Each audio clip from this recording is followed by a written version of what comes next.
Hey everyone, it's Rochelle here with Losing It on Keto, and in this video, I've lost count how many attempts I've made at this, but in this video I'm working to perfect my hot dog bun / sausage roll. I decided I need to start over, and I need to think more BBBE than any, pretzel base or anything like that. And so that's what I did. And then I also incorporated the learning that a milk protein concentrate powder is going to create more of a softness. That's how I got the Wonder Bread texture, among other things, but it's the primary reason for the Wonder Bread texture in the bread. So then I did this and I thought, look at that, that kept its shape. You see that? No shrinkage. But what I think I wound up achieving here is I think I wound up succeeding in my sub roll that I have wanted, and I'm gonna make another video on that in a different mold, but I think I achieved my sub roll, but it's not as soft as I want in a hot dog bun / sausage roll. So that's what we're going to attempt to achieve here. And so it is this recipe because it holds its shape. It's just I need this to be softer. So I've concluded all I need to do, I think, well, is two things, I think. I shifted to include more egg whites, and I've already whipped this together, and I'll explain what I've got here. And then by more egg whites, bring down the milk protein powder, the milk protein concentrate protein powder. And then I was thinking BBBE when I made this, so it had egg white protein powder. But I know that can result in a denser product, so I wound up eliminating the egg white protein powder as one step, and then more egg whites and less milk protein concentrate. Okay, so what else do I have here? All right, so I've said I've already whipped my egg whites, used my stand mixer, and whipped this into stiff peaks. Okay, now what I'm going to do is what I have here, because I still want those air pockets. I know from my pretzel bread, it was in my soft pretzels, it was the Greek yogurt that achieved that. So I have 65 grams of non-fat plain Greek yogurt here. I have a half a teaspoon of apple cider vinegar, and I have about half a teaspoon of butter, imitation butter extract, just for a little flavor. And now what I'm going to do is I'm going to spoon this into my mixture here, and quickly mix this in. And there's no need to have this on the camera, so I'm just got this on low. I'm getting this all mixed in.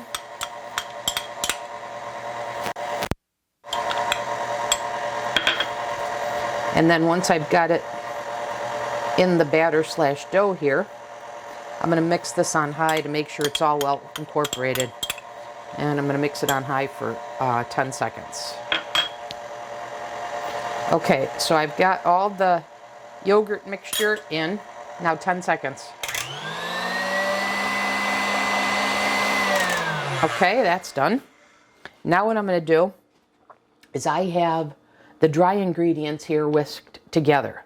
I'm going to gradually add this in on low behind me here, and then I'll do the 10 seconds once I got it all incorporated.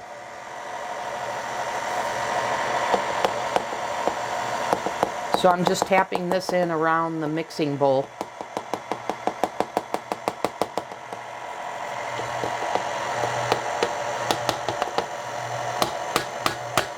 Okay, now I got it all in, so I'm going to go 10 seconds on high.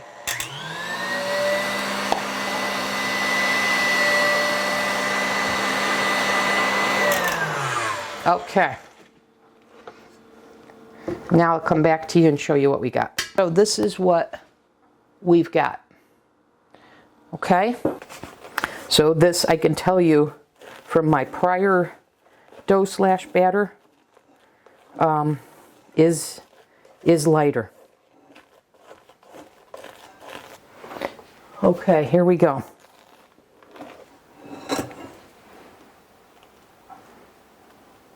Yeah, and because I have more egg whites, this is a little more sticky. But again, because I'm using a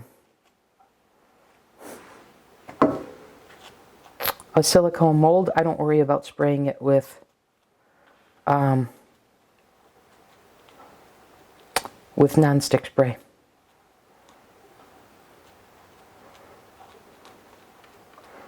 But I can tell this batter/dough is much lighter. This may be the one, you guys, because what I'm looking for is for it not to shrink and for it not to have wet tops. That's 68 grams. I may have to come back and press this in. We'll see. Not to have wet tops. So this should be 140 because I'll say 70.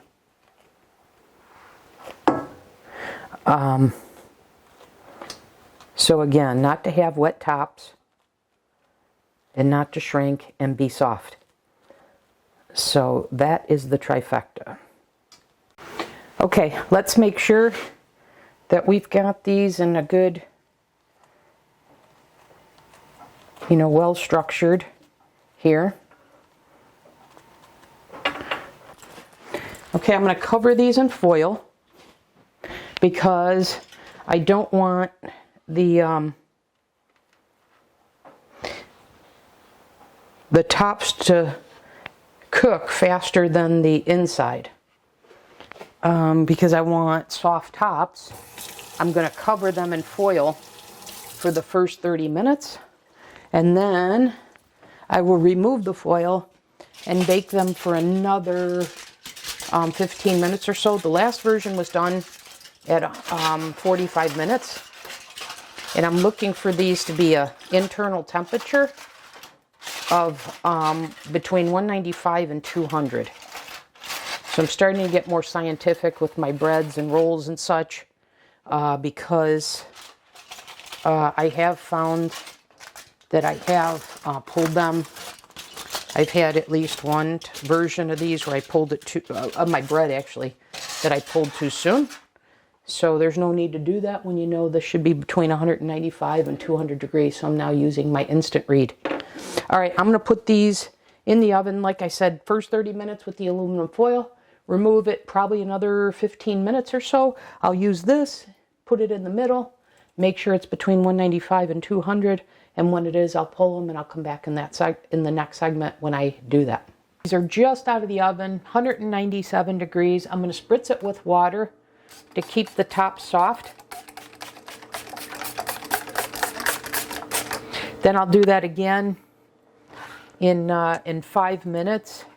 I'm actually going to turn these around because this part right here looks a little more done. So I'm going to make sure I got the water here. There we go. Okay, so I wanted to show you what these look like out of the oven. We're going to let them cool. Once I can handle them, they've cooled enough, I'll transfer them to the rack. I'll compare to what we did before, and then I'll explain everything, and we'll take it from there. Okay, I'm back. This version has cooled. I've taken them out. All I did was flip over the mold and put them here, and I wanted to show you, look how golden, look at how that looks, the bottom. That looks beautiful. And rather than tearing this, I think I want to cut it. So I'm just going to cut this like that.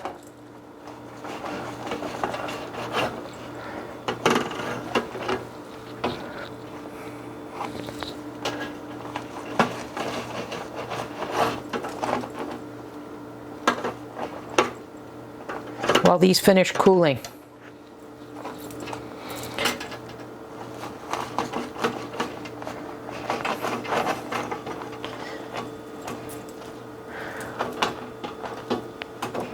All right, right, so I'll come back in the next segment when I'm ready to put these to use, and I'll give you the final verdict then.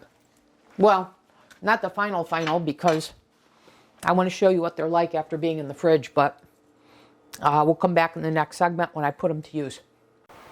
Okay, back in this segment, I'm ready to give the latest version a try. These are my prior 3 tries. This one was good, but it shrank, and so you could see the difference in the size.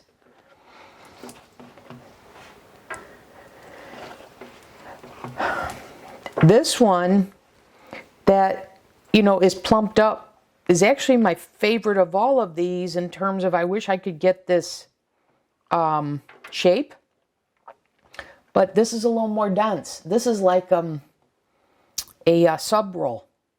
So while I was trying to make a hot dog bun or a sausage roll, I think I stumbled upon what my sub roll recipe is going to be, so that'll be a video. Then I cut down on the, well, actually from this one, what created this denseness was the egg white protein powder. So this version eliminated that. And there were a couple other tweaks, which is I increased the egg whites here by 80 grams and reduced the milk protein concentrate from here by 40 grams. So that was the primary, those were the primary 2 differences. This was a little too wet, and it had a little bit of a foam when you squeezed it sound. So I wanted to eliminate that wetness. So all I did from this version to this one was add 20 grams of egg white protein powder. So I didn't have any of the foam or anything in terms of when I pulled it from the oven. So now I'm ready to give it a try here.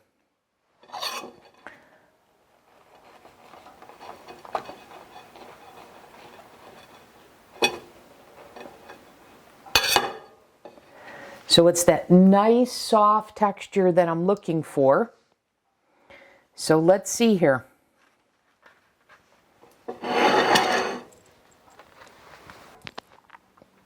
There we go.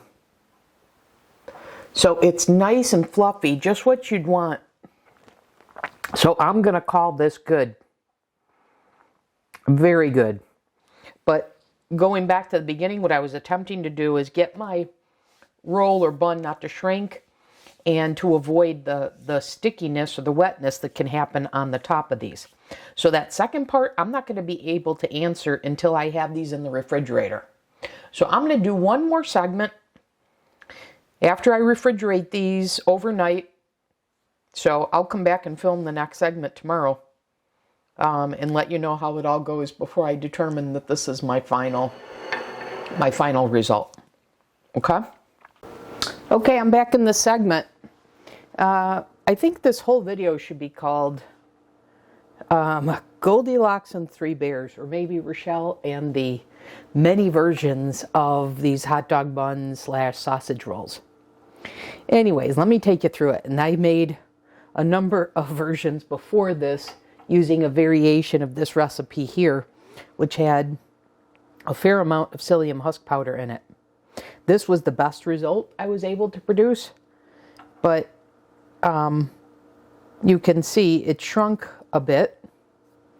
So this, after this result, after, I don't know if this was my 4th one or whatever, and this was quite good. In fact, my video that I have posted on my channel right now to be published, to become public on December 5th, I need to take down and replace it with this one, because I was going to settle on this as my final. But me being me, I couldn't settle, because this is actually quite good. But like I said, I didn't I decided, no, let me take another crack at it. So then I realized that's as far as I could take with that recipe. So then I reworked it because I did the chocolate chip cookies 2 ways, although I only published one. I may have referenced. I also made them with all milk protein concentrate. And as I've mentioned numerous times of late, my knowledge about these protein powders and what they do when you bake with them and add other ingredients is growing. So what I did here is I used all milk protein concentrate powder, but I also used egg white protein powder, which I know can produce a denser result.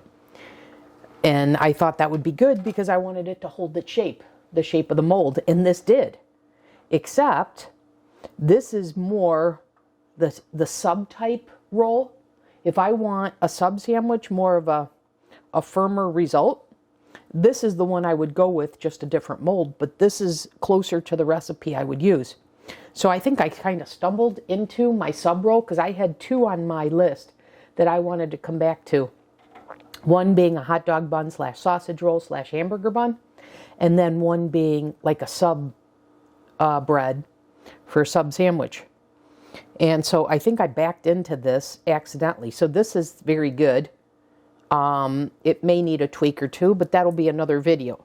But anyways, that was an overcorrection. So what I wound up doing here, this is my overcorrection. I eliminated all the egg white protein powder, such that it was just egg whites and milk protein concentrate powder. And that had created a little bit of the foamy, the wetness. Although the texture is not foamy, it's just wet. So I said, okay, one was too firm, too much on that side. This is too, I don't know if you want to call it soft, but this didn't have enough structure, let's say. And so this one, and keep in mind, these are all delicious. I'm going to consume all of them. But this one, I think, is just right. And if I were to do it again, I think I would tweak a little bit, and I'll put that in the notes of the video description, that the next time I may tweak it. But this is darn good, real close to the point where I don't know if this is my 8th version of trying this. So I'm good right now, although the next time I may tweak it. So one of the things I wanted to check here. So again, going back to my BBBE rolls, etc. I wanted to stop them from shrinking, and I wanted them to not have a sticky, wet top. So we've already proven I can keep it from shrinking. And now let's check the wet top. So these have been in the refrigerator overnight. And now this is the moment of truth. And there is absolutely no stickiness whatsoever. I solved that problem. And quite frankly, I knew from these that I had solved it, but when I changed the recipe, I just wanted to make absolutely sure. So, what did I do from this one that I thought was a little too wet to this one? And this is how they look. So this was the overcorrection. I think this is the Goldilocks just right. The third beer. So what I did, and I actually have to get my notes. Bear with me here. What I did between these two is I mentioned that I had eliminated all the egg white protein powder. So there were 50 grams in this one. I'm sorry, there was none in this one. The prior one, this one had 50 grams. So what I wound up doing is I wound up eliminating in this and then realizing, oh, I did need some. So I put 20 grams back in here. And this, I think, is pretty darn good. And you want to know what? I had these buns sitting out all day yesterday when I was testing them in the prior segment. And I know that baked goods soften when you put them in an enclosed container. And this actually has softened up. This may be my final result. Because the one thing, there was a little bit of, even in spite of spritzing them with water, I thought the top was just a little crunchy that I wanted to eliminate. But actually, by having it in here, it did that. So, enough talking. Let's put this to the test, and let's see if this is, in fact, the final version. I'm going to use a knife to cut it. And by the way, guys, I've had these andouille sausages, 2 packages, and that's 16 per pack. And I'm now at the end. These are my last 2 of the 2 packs. So I'm shopping out of my freezer beautifully. So that's the end of that. Hence why I was making all these rolls. But look at the air pockets you get, guys, which I learned from my pretzel and my baguette. And this is the effect that the yogurt provides. This, I would tell you, is darn close to a traditional sausage roll hot dog bun that's soft. All right, so let's see what we've got here now. Guys, that's my final result. I nailed it. Man, this was another one that was hard-earned. It's weird. Some recipes come together like that, and some recipes require work, work, work. The English muffin required work, work, work. This required work, work, work. But in the end, so worth the work. Yeah, this is it. I couldn't be happier with this. It is soft. It held its shape. It has no stickiness. Just what I was going for. And then, depending upon the mold you use, you can make hamburger buns out of this. And then, like I said, sausage roll / hot dog. So this is my andouille sausage. You'd see how this would work for a hot dog. So yeah. I guess this, wow. Feels a little anticlimactic after all these recipes, but got it. So, all the final ingredients, the recipe that made this up, will be in the description. But I'm hoping also what you get out of this video is the visual effects of the various ingredients effect on the final baked product. So you can glean some of that knowledge as well from these videos. But that'll do it for this one. Thanks for watching, everyone. I'll see you in the next video. And once again, what's going to come out of this is a sub roll. And I already had a recipe, and it's not even much of a recipe. It's more of a technique. But I wanted to make a chicken au jus, and I'm going to do that in an upcoming video. And then I'm going to be able to use this recipe or a close variation to it in a different mold to have that for my chicken au jus. So that'll do it, everyone. I'll see you in the next video. Thanks for watching.